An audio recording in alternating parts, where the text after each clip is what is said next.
अल्लाह खारत करे इसे।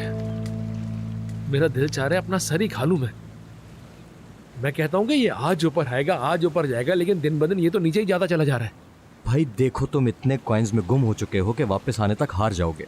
बस एक बार कोई कर्ज दे दे। कौन सा कर्जा? घर को गिरवी रखवाओगे क्या? तो फिर क्या करूं, इसके अलावा कोई चारा ही नहीं है। शुक्र है कि अम्मी ने कहा कि वो हल कर लेंगी।